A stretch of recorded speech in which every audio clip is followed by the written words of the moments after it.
É o seguinte, coloca na velocidade que quiser, comenta, compartilha, aperta o botão do gostei, se inscreva-se.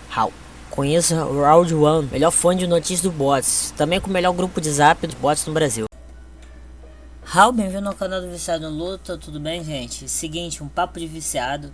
Teve uma conversa engraçada que eu tive com um cara que me segue lá no Instagram, provavelmente também no YouTube. O que acontece é uma coisa que eu acho zoado, é que o YouTube é muito impessoal. Com exceção dos comentários, você não sabe se alguém tá te seguindo, a não ser que seja um seguidor público. Não sei como a pessoa é seguidora pública ou não, mas tem gente que eu conheço que eu sei que segue meu canal, mas eu nunca vi passar ali pelos seguidores. Alguns seguidores públicos eu já vi. Eu não sei quem dá like, quem não dá. No Instagram pelo menos tem isso. O cara acompanha pelo Instagram meu conteúdo. O que acontece? Ontem a gente tava batendo uma conversa que chegou nesse ponto que vai se transformar num papo de viciado. Vai ter do Instagram, só que o do Instagram vai ser mais compacto. Esse não vai ter, eu não vou ter pena.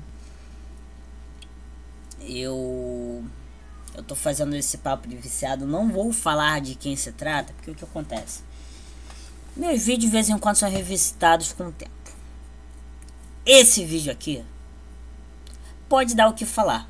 Sobretudo porque até certo ponto eu tô atacando a mediocridade da maioria dos grandes treinadores. Seja MMA, bots, kickbox, muay thai, tititi, nhenhenhé. Eu só não vou necessariamente fazer essa crítica diretamente ao pessoal do grappling, do wrestling, porque eu não entendo o que eles estão fazendo, então não posso falar da qualidade deles. Beleza. O que acontece? Eu tava defendendo que os grandes treinadores, eles são cabeçudos. Cabeçudos em que sentido? Cara, são cabeçudos. São cabeçudos. Parece que não entende luta. Parece que não entende luta. Pra mim parece. E eu tenho um motivo. E taticamente eles também são fracos. Na verdade, eles taticamente, eu digo que eles são cabeçudos no geral, porque são taticamente meia boca, cara. Muito meia boca. Muito. Cara, sobretudo essa crítica cai como uma luva.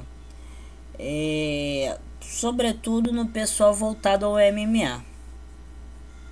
Mas isso serve pra todo mundo, mas é porque eu acho que o MMA, por ter uma proposta de fazer comunhão de diferentes formas de lutar, então você não pode especializar na especialização da especialização da especialização de algo. Então acaba que tu, se comparado a especialistas, você se torna muito medíocre.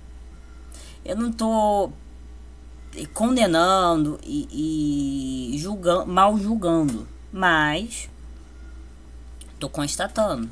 Gente, só pra vocês terem noção, eu sou um canal de um analista de combate de bots. Eu sou especializado no ensino e no o analisar de uma luta de bots. Outras lutas saem do meu escopo, então eu perco propriedade, sendo bom ou ruim. No MMA eu sou verdadeiramente medíocre. E o pessoal fala, cara, teu conteúdo de MMA é medíocre. Eu vou falar, cara, eu sei. Desculpa, mas eu tenho meus limites. Eu vou ser sincero, eu não posso nem falar. Apesar de ter vídeo no canal, acho que eles foram bloqueados por direito autoral.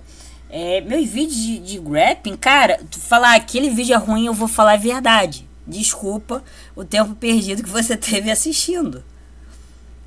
Eu não vou achar que tá me xingando, falou mal da minha família. Não, é verdade, cara. É verdade. Até meus vídeos de bots, até certo ponto eu acho eles fracos. Só que tipo, tem coisa que eu sou medíocre. O pessoal do MMA, quando eles tratam do strike, eles são medíocres, porque a proposta deles é trabalhar em comunhão com tudo. O que acontece? Taticamente, o pessoal é muito meia boca, isso é fato. E no geral são cabeçudos. O que acontece? Eu vou dar um pouquinho de contexto para vocês entenderem essa tese.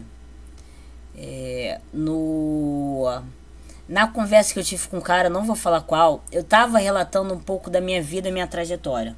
Eu tenho 2 fases na minha vida enquanto lutador, treinador, artista marcial, eu tenho minha fase que eu sou um praticante de luta que não é treinador. E eu tenho minha fase que eu sou um praticante de luta que já fez curso de treinador, então já tô um pouquinho mudado. Eu vou estar muito mais crítico sobre muita coisa. O que acontece, minha fase enquanto uma pessoa que não era treinadora, eu era muito cabeçudo. E eu sempre vou ter. Eu tenho uma. Eu falo que é um fato. E não importa em todos os momentos. Sobretudo, parece hipocrisia eu falar isso hoje em dia, mas quanto mais cerebral você é, menos a luta tem graça. Porque as coisas ficam muito mais fáceis. Se torna muito pouco ameaçador. Isso quer dizer o quê? Que antigamente, se eu podia ser mais cabeça, eu não era, porque eu achava que perdia a graça. E hoje em dia, se eu puder agir de forma, entre aspas, mais burra, eu me sinto no direito, porque se torna mais divertido. Eu não tenho que performar, eu tenho que me divertir. Se eu não sou lutador, eu não sou atleta, eu não subi no ringue, eu não tenho compromisso de vencer, eu não tenho compromisso de vencer. Eu tenho um compromisso de me satisfazer. E satisfazer o treino, satisfiz o treino. É o que era pra ser saco de pancada, era pra ser espancador, era pra ser dupla. Eu acho que eu vou ter satisfeito. Então tem que me satisfazer. O que acontece, eu na época, eu sentia que eu tinha que me provar muito. Até certo ponto, e também eu tava muito acostumado com uma ideia de cair na mão, de verdade. O que acontece? Eu tive, nesse período, eu tive meus mentores num projeto social, perto de onde eu moro. Depois eu saí, por muito tempo eu fiquei afastado. Eu fiz um projeto pela minha universidade que tinha luta. Aí terminou o projeto, infelizmente. Aí eu fiquei com isso na cabeça, eu tentei voltar. Não muito tempo depois, eu fiz curso de treinador. Aí fiz curso de treinador, um ano depois criei o canal, tititi. O que acontece? Uma fase que até certo ponto, até muito pouco tempo atrás, eu falava que existia um vácuo muito grande, sair do projeto social e ir pro projeto universitário. Na verdade, não. Na verdade, eu fiz muita coisa aí. Eu fiz muita merda. Se me permitem a palavra, eu vou relatar. E eu não vou ter pena na hora de falar sobre as porcarias que eu fiz. Eu ia pra lugares tranquilos. Eu queria voltar ao condicionamento, queria ter aquela competitividade. Eu lutava pra valer. Eu treinava pra valer, mas que as pessoas comumente. Não, pera, eu tenho que corrigir pra não ficar feio. Talvez eu tenha ido pra muito lugar. Talvez eu tenha machucado muitas pessoas. Talvez eu tenha sido convidado a se retirar, talvez expulso, muito frequentemente. Formalmente, eu fui expulso. Eu relato, isso não é problema. Eu já fui expulso de academias de luta 2 vezes. Extraoficialmente, o que talvez seja a realidade ou não, é que o número é muito mais extenso.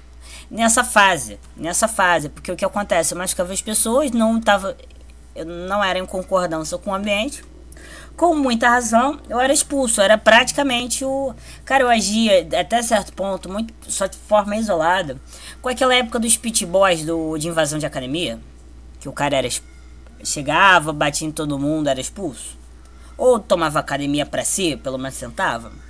Até certo ponto eu bebia dessa dinâmica, só que eu não fazia de forma maldosa. Era meu jeito de treinar.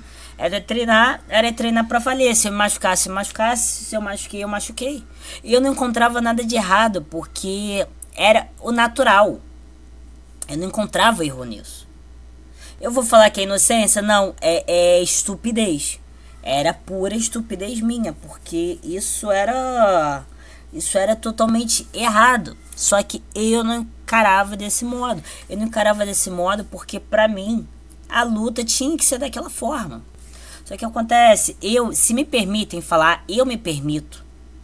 Até certo ponto, quem conviveu, quem viveu, quem presenciou essa minha fase, também tem todo o direito de falar. Eu era um completo imbecil, eu era um animal, eu era um maluco.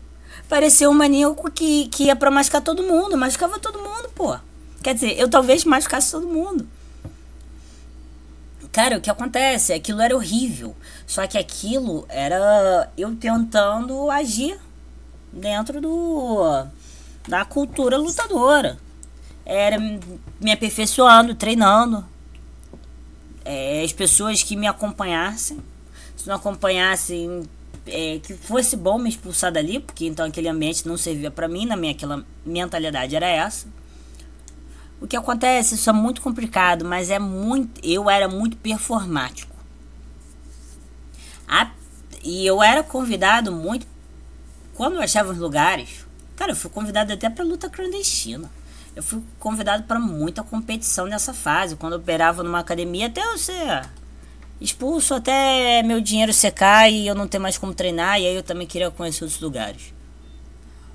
E eu não tinha muito footworking, porque eu não me propunha a ter footworking, eu gostava da trocação. Só que eu não poupava fôlego, então durava pouco, mas cara, na trocação era bom. Performaticamente eu era muito bom.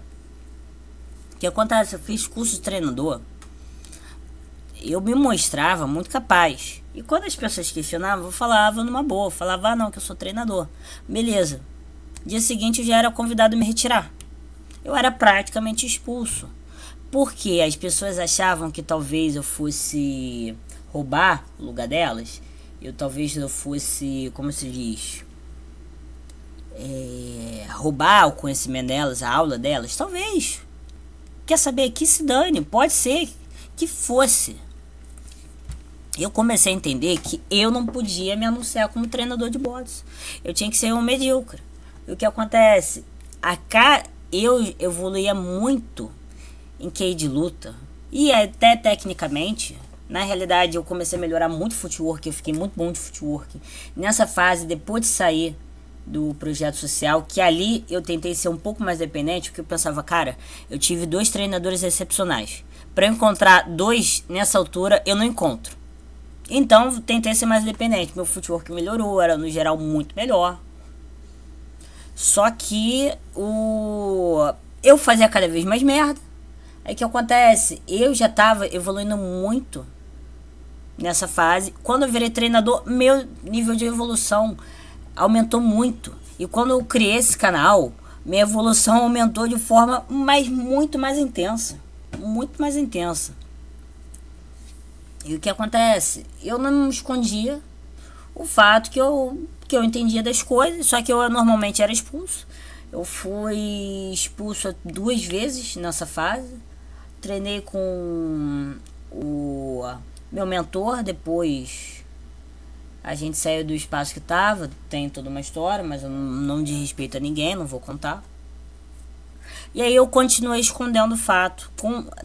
Quando eu tava treinando com ele, eu já não escondia o fato, eu ajudava o pessoal da medida do possível, mas ali eu me camuflava. Mas às vezes eu subia um pouquinho o nível para ajudar também. O que acontece?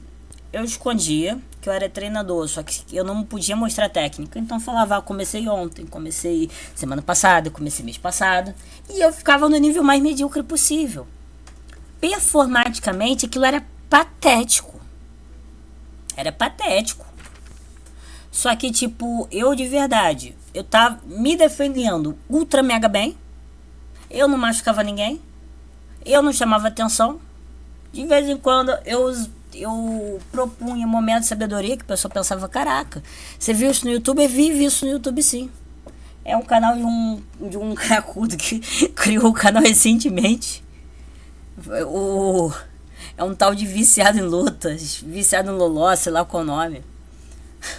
Não, eu não falava o nome do canal não, mas depois eu gostava, quando eu falava com meus amigos, eu falava sobre isso. Só que quando eu tava treinando, não. Eu não falava, mas eu falava não, aprendi no YouTube com um cara. Eu não... eu até certo ponto eu tinha vergonha de mostrar meu nível. E o que acontece? Eu era subestimado, eu era desprezado. Beleza, que se dane. Eu vou ser sincero, em nada muda a minha vida. Se a pessoa me despreza, me subestima, acha que eu sou uma força...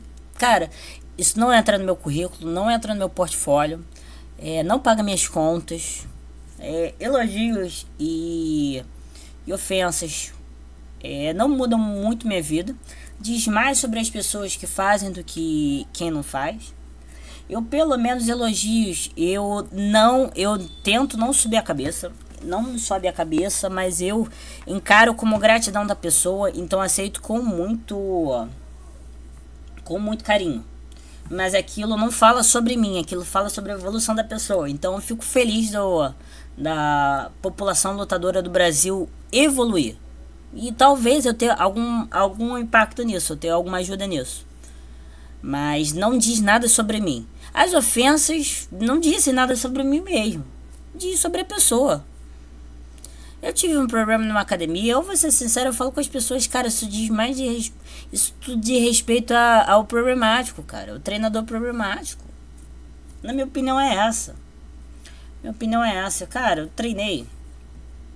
Normalmente, quando as pessoas sabiam que eu era treinador, quando descobriam que eu era treinador, depois de um tempo aconteceu um negócio que já não permitia mais eu mentir. Como se diz? Criava muito atrito, mas se criasse esse atrito não me dizia respeito. As pessoas me encaravam como farsa. Eu vou ser sincero, teve uma situação, só pra vocês verem, não vou falar o que aconteceu uma coisa muito séria, muito pesada, que me foi um grande transtorno. Eu tava com o psicológico no lixo, tava desnorteado, eu não tava nem conseguindo falar direito, de tão desnorteado que eu tava. Eu tava querendo fazer alguma coisa, então eu ia pra essa academia. Se não acontecesse uma coisa importante um pouco antes, eu teria ido lá com uma péssima intenção, mas graças que não aconteceu isso. Eu fui pra treinar, levei meu primo. Cara, o pessoal lá me encarava como farsa, me usou de saco de pancada. Voltei com hematoma pra casa, os hematomas são muito engraçados. Eu tenho uma defesa de guarda alta, que eu não deixo colada no corpo pra não ter impacto. O que pega o impacto é meu braço, o antebraço. E quando o soco é muito forte, eu não consigo manter o braço totalmente rígido. Eu faço o máximo esforço, mas às vezes ele vem na minha direção, só que ele dá um tapinha. Quando você defende centenas de socos, então você, em vez de ter levado centenas de socos na cabeça, você se deu centenas de tapinhas na cabeça. Não criou galo, não senti dor nenhuma, era só o hematoma. Coloquei água quente, horas depois eu tava com o rosto como se eu nunca tivesse marca. Cara, ali, apesar de pessoas achar que eu fui uma farsa, levei uma surra, blá blá blá, eu tentando sobreviver, eu não aguentei nenhum aquecimento. Alongamento eu já tava passando mal, pai, mas depois de uma hora penosa, com 30 minutos de sparring, meu primo foi a única pessoa, o treinador nem sequer concebeu que o cara que tentava ser mais competitivo, performava melhor. Cara, eu arrebentei o nariz do garoto. Eu sempre tive orgulho de falar que eu nunca tinha feito determinadas coisas. Nocautear com um soco na cabeça, causar uma conclusão, né? Corte no nariz eu nunca tinha feito. Pelo menos a conclusão ainda não causei, mas eu fui obrigar naquele dia. O treinador não notou. O lutador tão cabeçudo não notou. Só meu primo. E eu. Só meu primo que notou. Cara, isso diz o quê? Meu primo dá mais atenção à técnica, à tática, do que os professores, porque eles se enchem os olhos com questões de performance. Depois desse contexto, eu vou entrar no mérito da discussão agora. Porque a maioria dos grandes treinadores são cabeçudos. Grandes e pequenos treinadores e taticamente meia boca. É muito simples. Porque o que acontece? Eu dou muita atenção para esses aspectos técnicos e táticos, porque eu Ai, pessoa que é boxeadora no artista marcial, esporte de combate, que blá blá blá. Que se dane! Shut up! Cala-te! Eu me considero. Então, respeitem a forma como eu me identifico. Eu sou um artista marcial. O meu empenho, o meu trabalho como analista de combate não é necessariamente profissional. É mais um trabalho como entusiasta, mas o que acontece? Eu não tenho uma proposta esportiva. Até certo ponto eu tenho, né? Ainda mais que eu tenho muita proposta de tentar ajudar, aperfeiçoar os lutadores. Mas minha proposta não é esportiva necessariamente, minha proposta é marcial. Meu trabalho é como artista marcial, me identifico como artista marcial e todos os meus estudos são de natureza marcial. Então na minha aperfeiçoamento enquanto artista marcial. E o que acontece, a maioria dos grandes treinadores, blá, blá, blá, eles são muito voltados à performance, não à marcialidade. Eu não tô querendo criar uma dicotomia muito grande, mas já criando, eu sou uma pessoa muito... Não parece, porque eu vou em contexto de luta, eu vou para as coisas que saem do tradicional. Se o Jab não é assim, ele tá errado. Não tá errado. Não tá errado, tá diferente. Esse diferente pode ser bom em certas situações. Isso vocês podem falar que eu não sou tradicional, correto. Só que eu sou muito tecnicista. Eu sou tecnicista no sentido mais universal da palavra, mas ainda assim eu sou muito tecnicista. Extremamente. E o tecnicista no contexto de luta, um artista marcial. Ele é voltado para a prática marcial. O que acontece? Até certo ponto, a questão performática também fala muito sobre tecnicidade.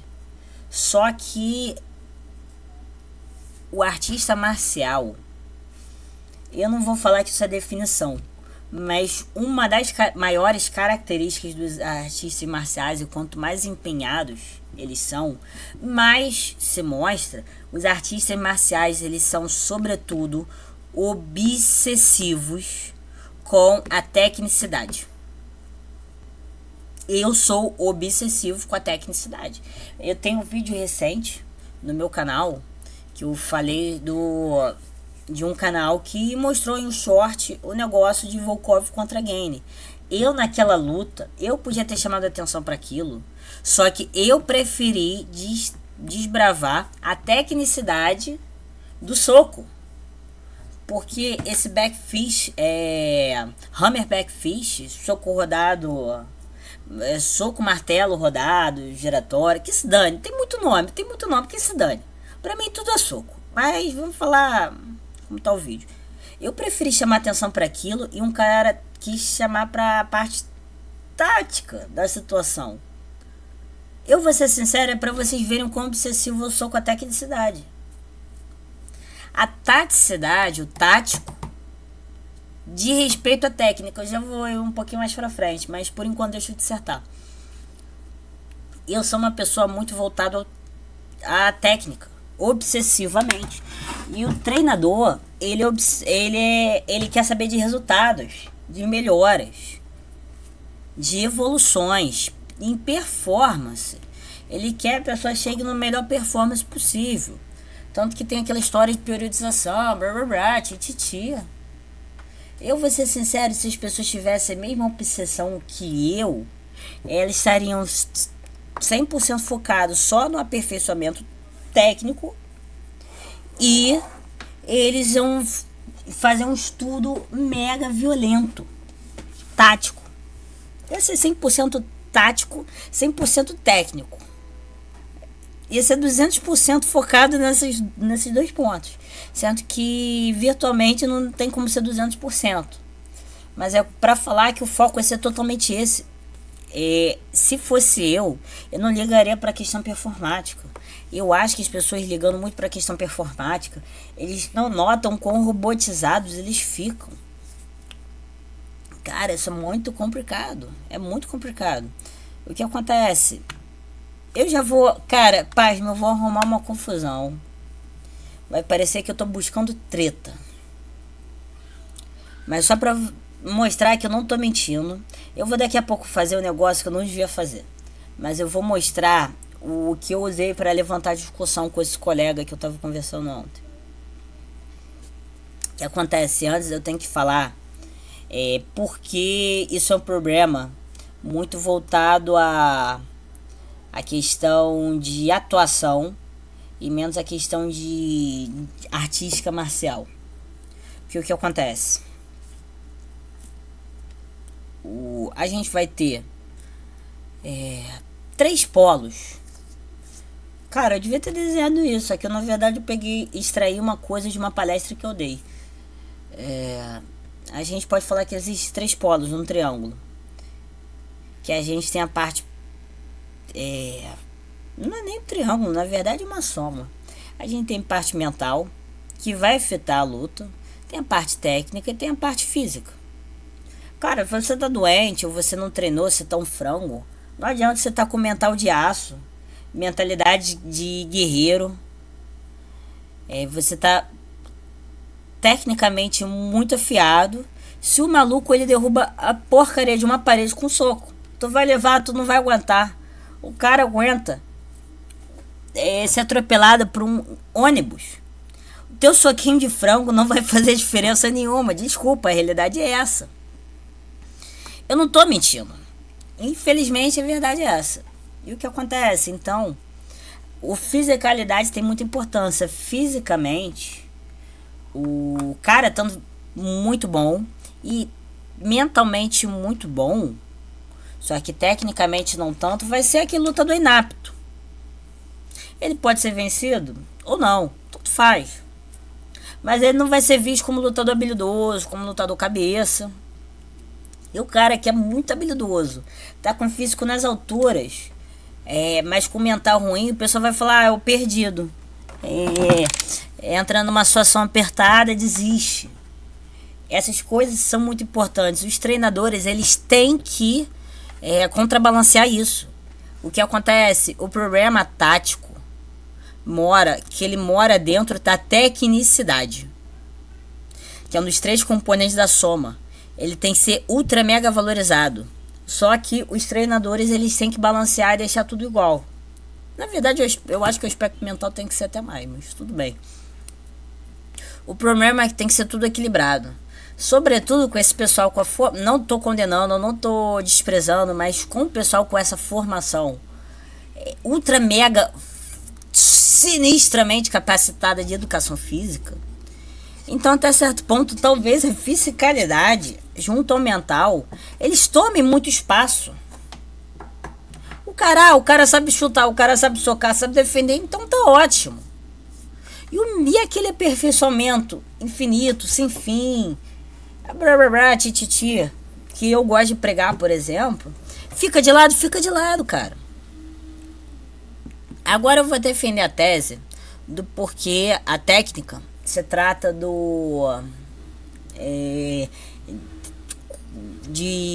a tática se trata de um desdobramento da técnica. Eu tava falando com um cara, eu vou dar 2 visões. Eu falei, teve uma que eu fiz analogia a uma árvore, como se fosse uma árvore. Eu falei que tu pode olhar de cima para baixo ou baixo para cima. O que acontece? Eu fiz uma palestra que no futuro eu vou fazer vídeo sobre. Realmente foi uma palestra, mas depois vai ser um vídeo teórico sobre. Que o que acontece? Ela foi junto a um conteúdo teórico que eu já produzi. E eu só vou fazer essas correlações presencialmente. Eu não vou deixar o gostinho de uma coisa somada à outra para todo mundo. Eu acho que quem paga, e eu não exijo dinheiro, mas vamos falar, se for, eu apresentei essa palestra no workshop, por uma boa causa. Eu não me importo de palestrar, mas se precisar de outras boas causas, que as pessoas paguem saber desse conhecimento meu, eu acho que tem que ter algum grau de exclusividade. Só para falar que não é totalmente injusto, vocês buscam esse conhecimento a partir de um vídeo futuro que eu vou ter. Um vídeo que eu tenho ali, vocês busquem a correlação. Eu só não vou estar toda facilidade, mas isso é um conteúdo futuro que eu vou fazer. Na verdade, a produzir tem uma penca de tempo, mas o que acontece? Eu vou defender que para você ter uma ciência da luta, você vai passar por várias etapas, vários graus, sei lá, não lembro como apresentei essa parte, mas o que acontece? Vocês têm que entender que quando uma coisa leva a outra, então é como se aquilo fosse uma base, fosse uma abstração, fosse uma teoria por trás. Isso é uma coisa interessante, tá, gente? É uma teoria por trás. Então, uma é vista como uma base de outra coisa e outra é vista como uma abstração, o estudo daquela. Tanto que eu na palestra eu vou definir técnica e tecnologia, mas eu vou falar aqui um movimento corporal. Vamos falar um exemplo de movimento corporal. Esticar o braço para frente.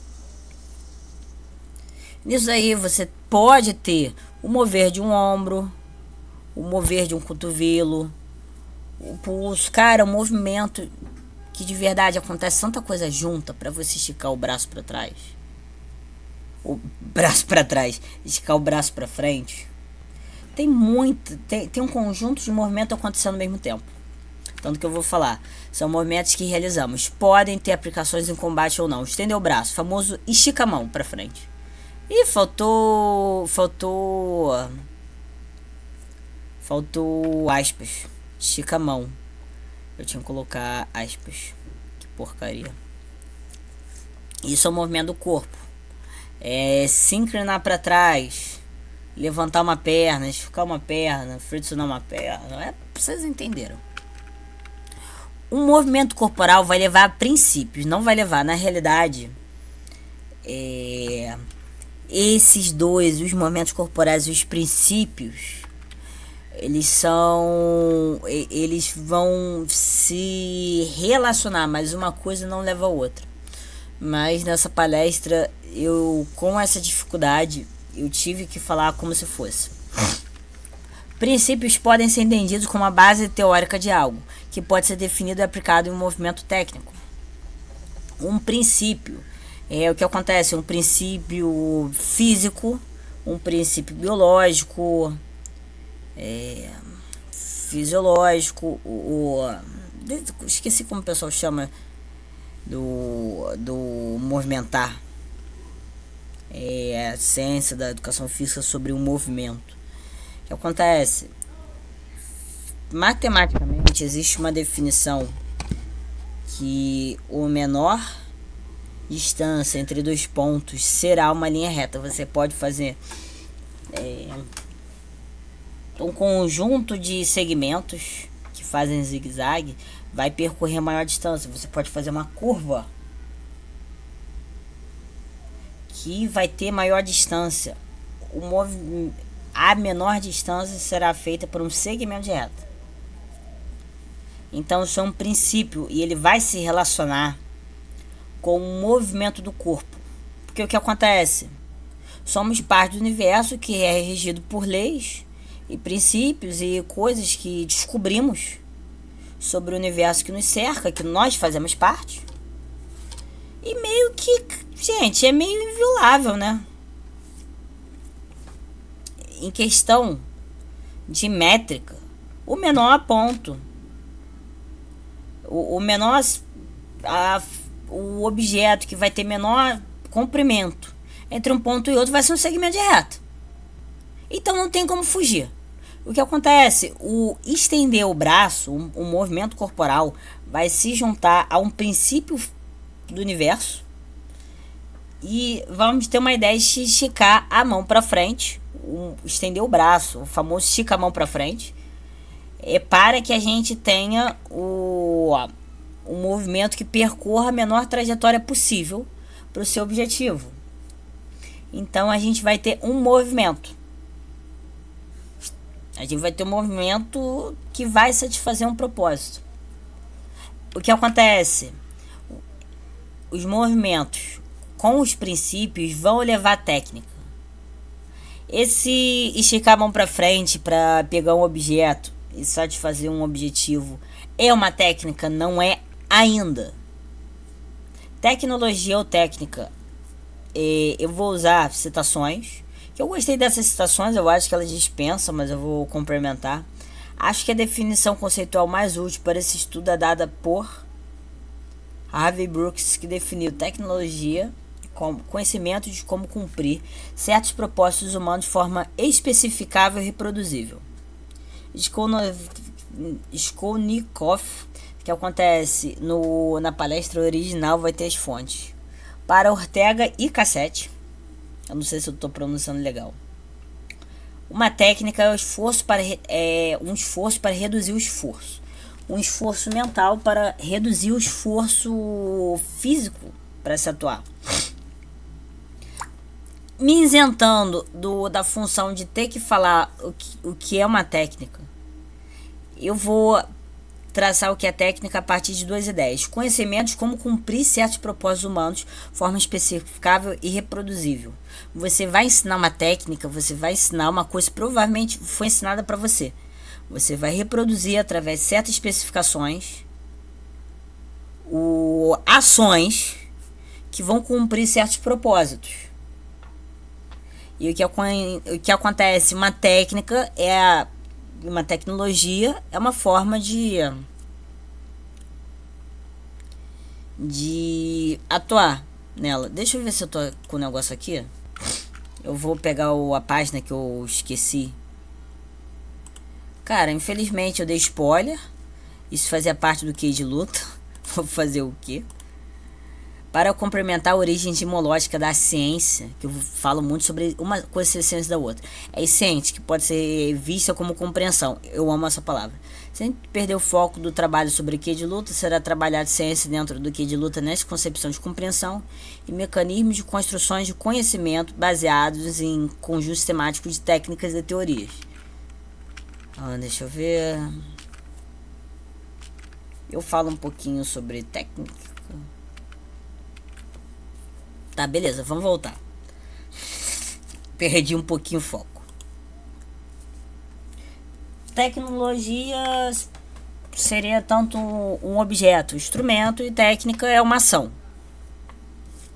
Uma reprodução em forma de ação. Assim a gente pode pensar no que é técnica e tecnologia. Um soco frontal, é um soco reto da mão adiantada, mão frontal, é uma tecnologia, de certo modo. Só que ela vai ser dita como técnica, porque ela não vai ser um objeto, ela vai ser um instrumento. Ela vai ser uma ação. Um celular é uma tecnologia, tem muita técnica para ele funcionar de forma eficiente. O que acontece? Temos inúmeras formas de golpear. Com a mão da frente para ter uma trajetória, entre aspas, retilínea. Mas as formas mais eficientes vão ser peneiradas e a gente vai chegar à técnica correta. Isso é uma técnica. O que se trata? Peraí. Tá, ainda falei mais, desculpa. Como uma definição diferente do convencional pode ser entendido como a aplicação de um princípio de modo rigoroso ou flexível, na minha vertente, seguindo determinado procedimento. Então a gente vai seguir. Vamos destrinchar o que está falando aqui. Pode ser entendido como a aplicação de um princípio de modo rigoroso, usando o movimento corporal. O movimento corporal somado, mas eu estou falando como se fosse consequência. Na verdade, é porque eu coloquei que um leva ao outro. Que o movimento corporal, a gente tem na teoria, milhares de formas de esticar o braço para frente. Mas poderia ser de forma até não reta. Mas quando você pega princípios, você vai fazer uma peneira. Você vai tirar muitas formas ineficazes. E quando você vai pegar esses movimentos corporais que seguem tais princípios, a gente vai chegar ao caminho para criar técnica. É o que acontece, a gente vai aplicar de modo rigoroso ou flexível, se você quer pensar em variações, mas as variações ainda vão ter muita rigorosidade para ser criadas, determinando certo procedimento. O que acontece, a gente tem milhões de formas de fazer o jab, só que o jab correto, ele vai ter todo um procedimento padrão.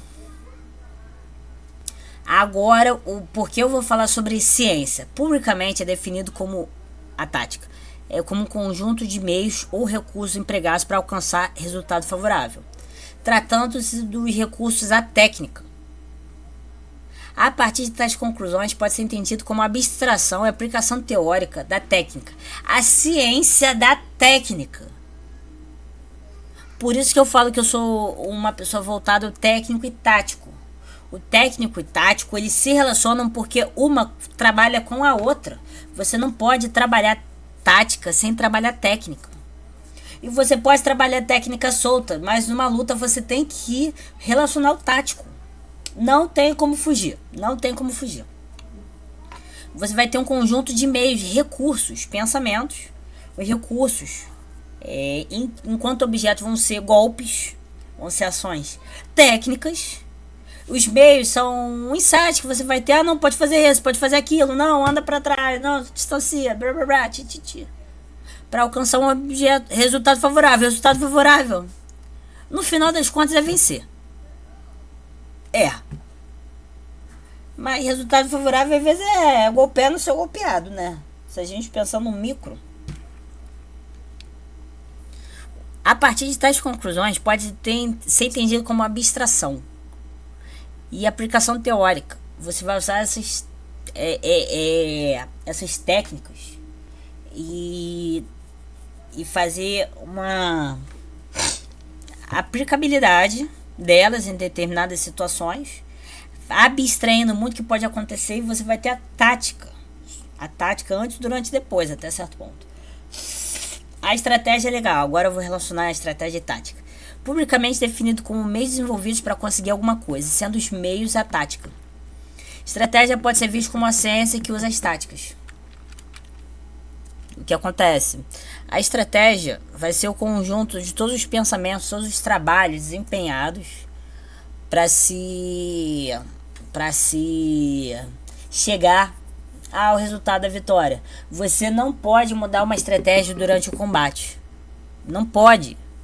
Que a estratégia foi todo o trabalho para chegar ali. Estratégia existe antes, até certo ponto depois. Se você faz uma engenharia reversa para entender, estudar a estratégia do adversário, você remontar, você reaproveitar. Não existe o durante, mas existe sobretudo o antes. Estratégia é todo estudo tático de todos os elementos do treinamento, falhas, acertos do lutador, do oponente, todas as variáveis, tudo que você gosta de trabalhar vai ser estratégia. Vai ser, na verdade, a estratégia. Táticas, aquele se vira nos 30. Vai ser o que tu pode agir para mudar o resultado. Ah, você tá levando sufoco, vamos mudar. Vamos mudar a estratégia. Verbalmente é errado, mas é mudar a tática. Vamos mudar a estratégia. Você tá apanhando, vamos mudar a estratégia. Na realidade é tática. O que acontece? Vai usar os recursos que você tem, que são técnicas. Vamos trabalhar de outra forma. Isso é tática.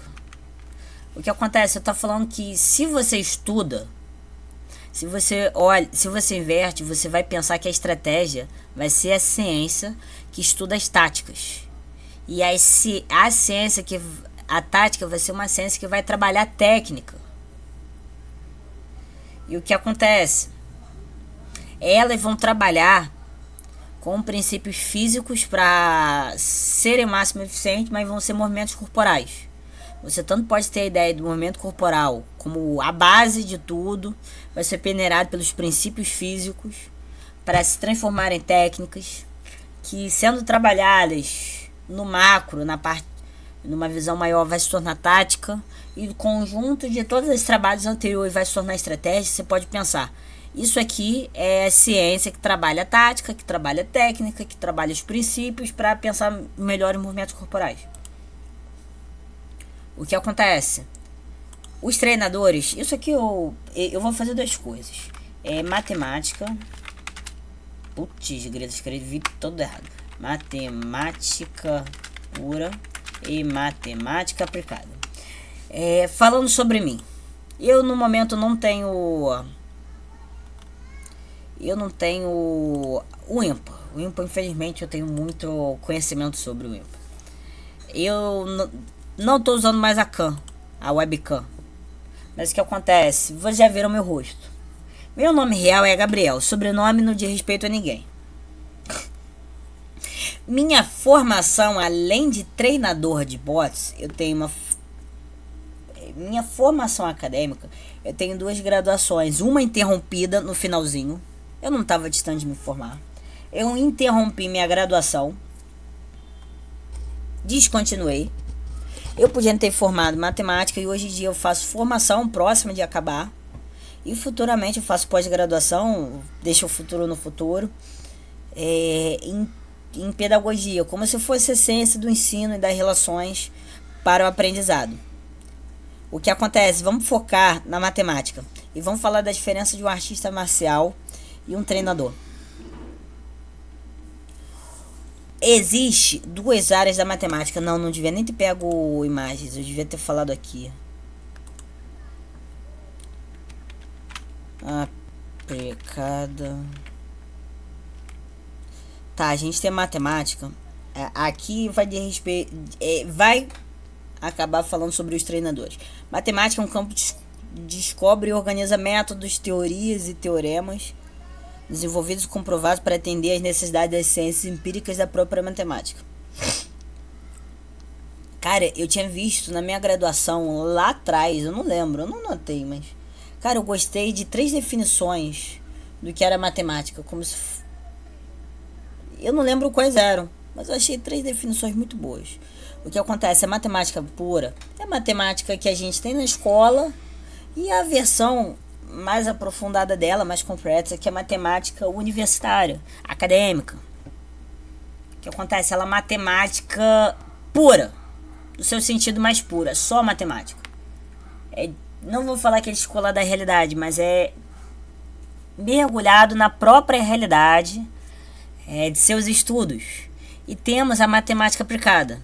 Matemática aplicada, a gente consiste em métodos matemáticos em diversas áreas, como física, engenharia, medicina, biologia, finanças, negócios, ciência da computação, indústria, administração, até certo ponto.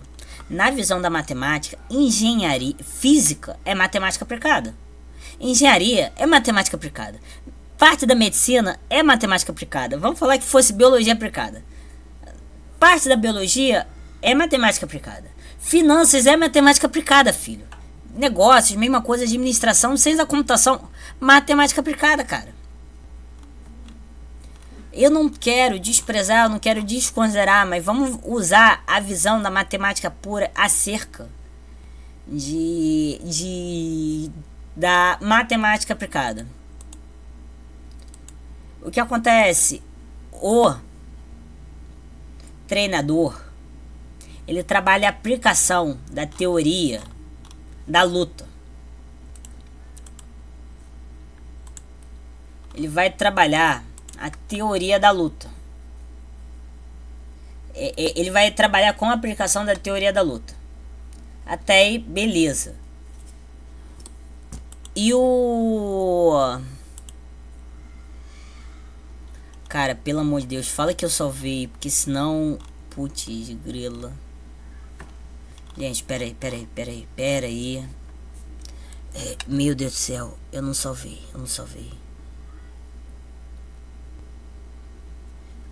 Deixa eu achar aqui. Eu devia ter salvo, eu vou salvar aqui rapidinho o link. Meu amigo. Ah tá, Connect Cash.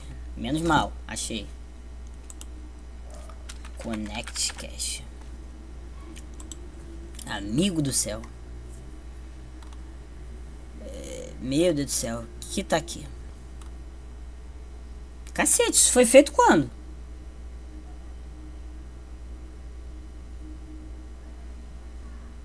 Cara, cadê a postagem do cara? Ah, aqui, desculpa. Ítalo Velardo, com certeza, cara, é um treinador de jiu-jitsu, referência em preparação física, gestão de performance de lutadores, atletas profissionais e amadores. Cara, inegavelmente, jamais eu vou duvidar do quão capacitado o cara é. Eu não tenho nem capacitação para julgar a capacitação desse cara. Fato. Mas o que acontece? Teve uma coisa que eu problematizei conversando com esse conhecido. Que o que acontece? Voltando aqui. Eu falei que o problema todo é a diferença entre marcialidade, arte marcial, e a questão de esporte de combate. Enquanto vem de uma luta que é um esporte de combate, eu me coloco no lado oposto. Eu sou uma pessoa muito voltada à arte marcial. E o que acontece? Arte marcial é como se fosse o estudo da técnica. Não estou falando que é só isso, mas tem essa obsessão com a técnica. Então, até certo ponto, é quem produz a técnica, quem produz as teorias técnicas, táticas. Tudo provém daí. E o esporte combate usa aplicações da arte marcial. Até esporte de combate tem características de arte marcial. Cara, o boxe é um esporte de combate, inegavelmente. Mas ele tem aspectos marciais. As partes técnicas dele são de natureza de arte marcial. Não tenho que negar. E o que acontece? Os treinadores, eles são muito voltados à aplicação. Tira de lado a pureza. Para vocês verem como vai ser problemático o que eu tô falando. Eu tô sendo tecnicista ao extremo. Mas o que acontece? Os treinadores, eles vão ligar muito para performance, eles vão deixar totalmente de lado a parte a parte técnica, a parte tática, em detrimento da parte física. O que pro trabalho deles é correto. Só que eu acho que não é tão eficaz. O que acontece? Eu vou mostrar o que eu problematizei. Vai tá aqui. Eu vou colocar som pra vocês assistirem. Cara, na verdade eu tinha que deixar desde o início, né? Eu vou colocar até o fone. Vocês vão entender.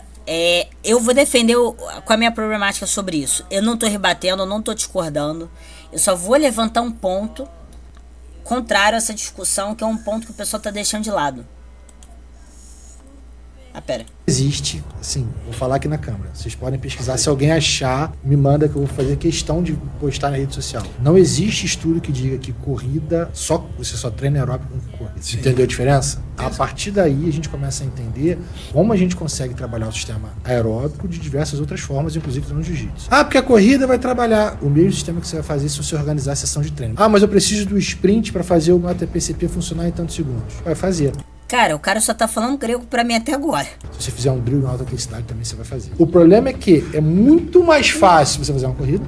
Você vai cansar mais porque ela não é específica. Você vai ter uma musculatura diferente envolvida. E por outro lado, quando você fazer a transferência pro jiu-jitsu, você não vai conseguir fazer. Porque, de novo, se você for pesquisar nas leis de treinamento, tá lá. Qualquer esporte é precário em relação ao outro. O esporte não transfere. Você não transfere. Até eu concordo, inegavelmente, uma luta não se transfere 100% para outra. Um esporte não vai se transferir 100% para outro. Eu acho que o máximo que a gente pode falar... eu não vou entrar nesse ponto todo agora. Na verdade, eu não digo em cima desse ponto, mas eu digo... Enquanto que eu estudei de questão física e tal. Eu já tentei fazer graduação em educação física, fui reprovado em todas as matérias. Eu diria que 10 anos estudando sobre luta... Eu diria que aproximadamente eu passei quase 10 anos só vendo a teoria, arte marcial, essas coisas. Essas coisas relacionadas a performance, musculação, educação física. Cara, esse somado tudo não dá meses, ao decorrer de 10 anos.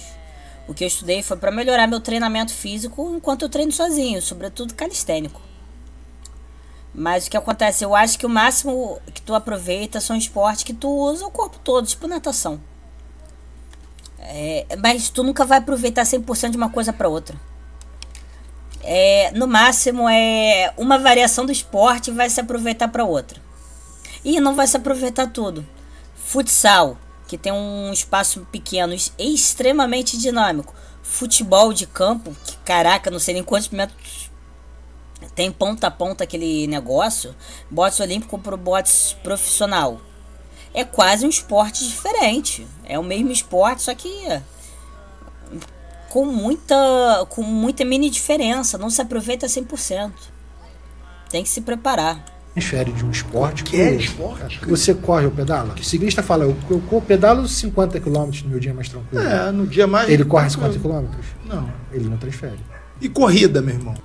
Cara, não existe. Tá, o que acontece? Isso, minha crítica não vai pra esse trecho. Na verdade, esse trecho eu acho muito esclarecedor. Eu gosto muito e eu vou ser sincero, eu até certo ponto melhorei muito minha visão sobre corrida. Só que vai por conta da evolução da educação física, dessas pessoas extremamente capacitadas. Contudo, eu nunca vou deixar de lado aquele trabalho old school de correr 300 km, sabe-se lá quanto. Nunca vou deixar de lado. Nunca. Porque a minha tese que originou tudo isso, que eu tava conversando com um cara que eu estava conversando, eu falei, olha, é o seguinte. Antigamente os boxeadores tinham mais coração. Inegavelmente o pessoal tinha mais coração do que hoje em dia. Não vou entrar no mérito das muitas diferentes evoluções técnicas, táticas, sobre luta. Eu vou sobretudo focar em boxe porque é o esporte mais antigo de combate que a gente possa falar. A gente tem de 1880, mas sobretudo eu vou pegar o trecho de 1920 até os anos 2020 e pouco. A gente vai ter mais de 100 anos de amostragem. Eu vou falar com certeza, o pessoal das antigas tem um trabalho de muito coração, sobretudo porque a luta era mais longa, 15 rounds para 12 rounds é diferente. Mas o que acontece, esse pessoal ia 15 rounds, cara, o pessoal dava mais caldo do que hoje em dia. Quer dizer que o pessoal era mais preparado fisicamente? Não. Sobretudo a preparação física melhorou muito. Só que o pessoal tinha muito mais coração. O que falta em corpo, tu faz em coração, filho. Cara, eu só dei likezinho nisso daqui só porque eu gostei da ideia. Só pra ver que eu também não sou totalmente oposto uma coisa a outra. Eu vou concordar com todos esses lados. Eu não vou ver esse meu comentário aqui porque tá muito grande. Passou de duelinho, virou podcast. Hipocrisia logo vindo de mim. Mas o que acontece? Os lutadores têm mais coração. Porque, cara, você tinha. Porque os lutadores tailandeses têm coração pra cacete. Cara, quer saber o pessoal mais raçudo, o pessoal mais determinado, mais convicto? Em questão de nação, é simples, filho. A gente vai pegar os lutadores brasileiros, mexicanos, tailandeses. Se quiser, procura outras nações aí pra entrar na roda. E vai ter. Mas o que acontece? Vida difícil. Cara, os tailandeses, a vida deles é difícil. É uma vida diferente. É um difícil diferente do brasileiro. Da mesma forma que a vida difícil do mexicano é diferente da nossa, mesmo que existe mais semelhanças. Sei lá, da questão vai ser um difícil diferente do nosso. Cara, vai criar muita convicção, vai criar muito coração. Comparado a uma pessoa que não passa dificuldade. Um país que tu enfrenta menos adversidade, diversidade diferente. O que acontece? O tailandês, maluco, o cara tem vida difícil. O brasileiro tem vida difícil, esse país tem vida difícil. O tailandês, ele vai correr 300 quilômetros, que vai dar muito tempo pra ele repensar a vida. Cara, sabe aquele treino que tu repensa toda a sua vida? Os caras passam por isso na corrida. Sobretudo no treino, o que acontece? Tem uma frase, God of War, Valhalla, God of War Ragnarok, sobretudo na LC Valhalla, que tem uma frase do Tyr que eu gostei muito, cara. Deixa eu ver aqui. Tyr, God of War. Deixa eu pegar uma frase do Tyr. Cadê a frase dele? Cara, teve uma frase que eu gostei na DLC que é muito boa. Tem uma frase... Cadê a frase? Cara, cadê a frase? Tem uma frase que ele fala pro Kratos que é... Guerreiros como nós gostam de... Cadê? Será que é pra... Cara, vai ter... Deixa eu ver se eu acho.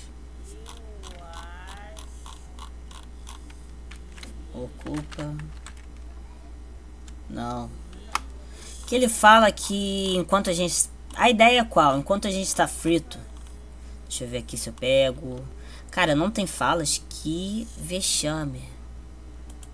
Cara, enquanto a gente tá muito aflito, muito preocupado, lutar faz nosso corpo não necessariamente relaxar, mas se ocupar, enquanto a gente reorganiza a nossa mente. A gente usa a nossa mente ali, mas também vai pensando com menos preocupação em outras coisas. Cara, tudo faz isso, mas a corrida, quando ela não tem fim, ela funciona muito bem para tu repensar tua vida. Você não vai ter mais coração com treinamento físico ultra excepcional. Você vai ter coração quanto mais convicto você tem de aquilo ao que tu quer. O que acontece? Quanto mais puxada, mais exaustivo, mais sem sentido as coisas são, mais você vai repensar se é aquilo que tu quer. Aí que você cria coração. Aí que tu cria coração. As corridas longas, extenuantes, fazem com que os tailandeses eles tenham muita convicção. Então, maluco, se você não apagar, tu não tirar a consciência da pessoa, ela vai estar lutando. Ela vai estar lutando porque ela tem convicção daquilo. Enquanto vai ter lutadores que vão arregar, porque eles têm muito treinamento, eles têm muita habilidade, mas eles não vão ter tanto coração. Aí o que acontece? Eu concordo com o que o cara fala, mas eu não vou tirar totalmente uma boa corrida.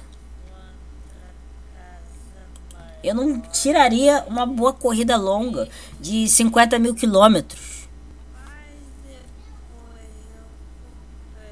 Vamos ver aqui. Bater 4 traços de concreto antes e depois do almoço é o melhor cardio pra luta, com certeza. Não só cardio, também desse treinamento de força máxima, né? Cara, tá, vamos ler desse cara aqui que é lutador. A cultura de correr para atletas de luta nunca vai acabar. Mesmo com a ciência dizendo que funciona em nada, muitos atletas aprenderam desde cedo assim, acreditamos que faz diferença. Se o atleta deixa de correr e capaz do rendimento cair. Se a gente ficava falando errado, mentalmente pensando correto. Sempre tive apoio do meu preparador físico para correr, mas sempre de maneira específica. Treino com ele há 10 anos, sempre deu certo. Nunca vou abrir bico em uma luta. O que acontece? Cientificamente está errado. Mas aqui não é sobre ciência, é sobre mental. Por isso tá se perdendo. Tá se perdendo isso quanto mais se aperfeiçoa a parte física. Quanto mais se melhora a parte física, porque o que acontece? A parte física também vai falar sobre mental. Mas a parte técnica e o quão extenuante, quão sem sentido você repetir bilhares de vezes a mesma coisa, você vai perder o sentido do que tu enxerga como correto e você vai repensar sua vida. Vai criar coração, vai ajudar no mental. A Fight Test não tem um campeão. Já o Merab corre todo dia, é campeão e tem o melhor card do UFC. Mas o camarada deve saber das coisas. Cara, isso eu achei muito áspero. Mas eu acho que todo comentário é legítimo, né? Todo comentário é legítimo. Eu não concordo com o quão áspero, mas o cara levantou uma coisa importante. Cara, Merab não só tem um cardio sem fim, como ele tem muito coração, cara. Na verdade, na minha opinião, ele pode ter chegado a esse cardio infinito por conta do coração, tá? Dessa convicção. Corrida melhora a corrida. Realmente, você treinar especificadamente corrida, achando que tu vai melhorar toda a sua fisicalidade, vai melhorar. Menos que uma pessoa que treina especificadamente. Inegavelmente. Ah, quer saber? Deixa eu seguir o cara. Eu acho que eu não coloquei pra seguir, mas eu vou seguir.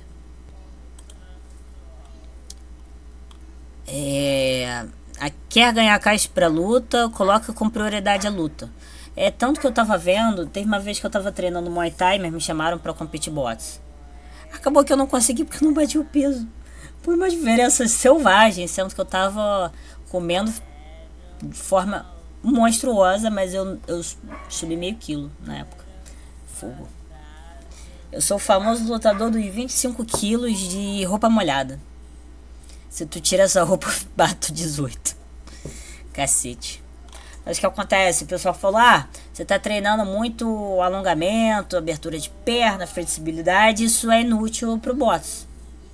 Quer dizer que o boxeador, ele não se beneficia de flexibilidade? Ele se beneficia, mas o tempo que ele perde para aperfeiçoar isso é um tempo que ele pode estar focado especificadamente na parte do boxe, preparação física e técnica do boxeador.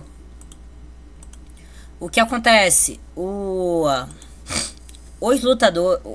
treinadores, eles vão ser cabeçudos e taticamente meia boca porque eles estão alienados na fisicalidade. E eles teriam, para eles estarem taticamente bons, eles teriam que se alienar da fisicalidade e ficar obsessivo sobre a tecnicidade. E a tecnicidade é levar ao tático.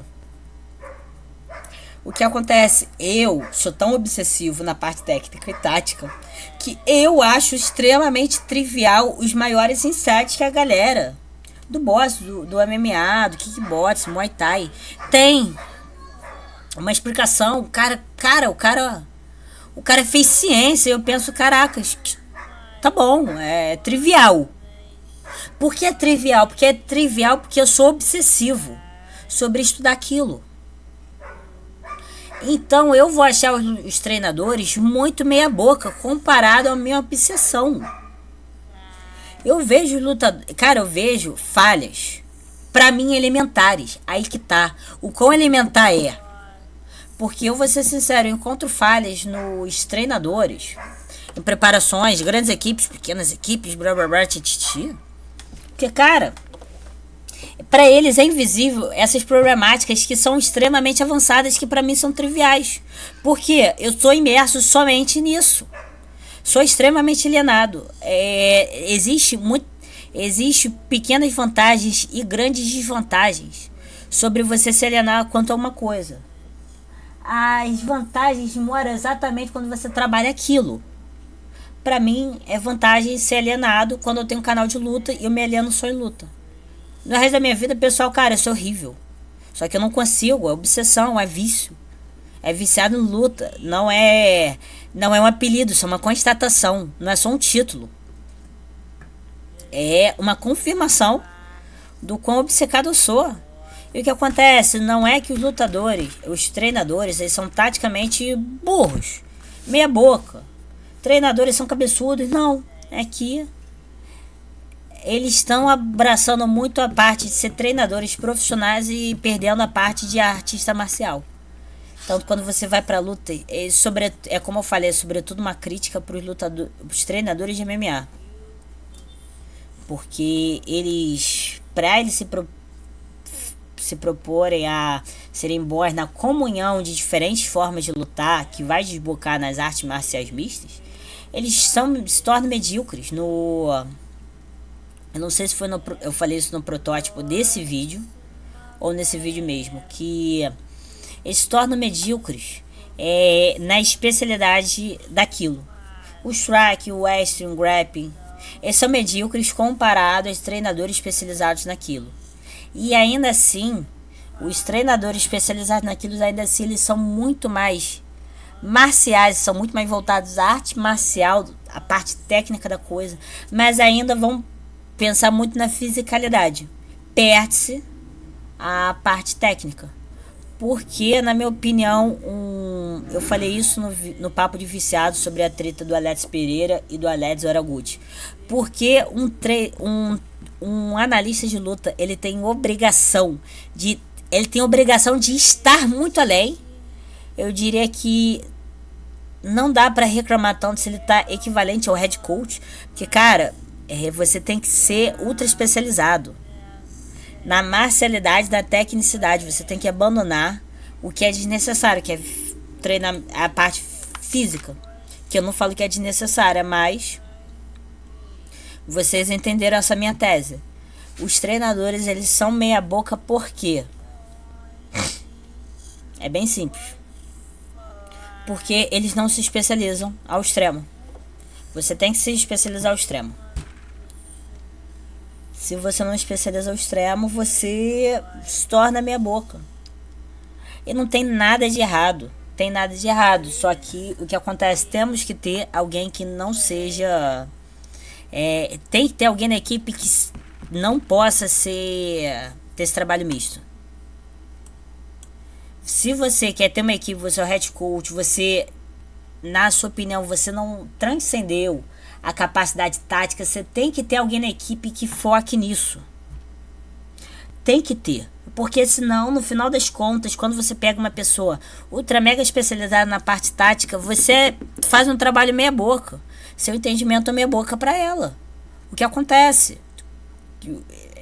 Eu não condeno, eu não desprezo as equipes quando eu falo, não, isso é tão trivial, isso é tão bobo, esse nível de entendimento tático é tão besta. Mas constatando, isso é uma forma bem escrota minha, sem tato minha, de constatar que a pessoa não está focando 100% na técnica e na tática. E 100%, a gente está falando 100% de 100% mesmo. Não se faz. Bem, é isso. Esse é o Papo de Viciado. Daqui a pouco eu vou gravar o Papo de Viciado do Instagram. É isso, Raul.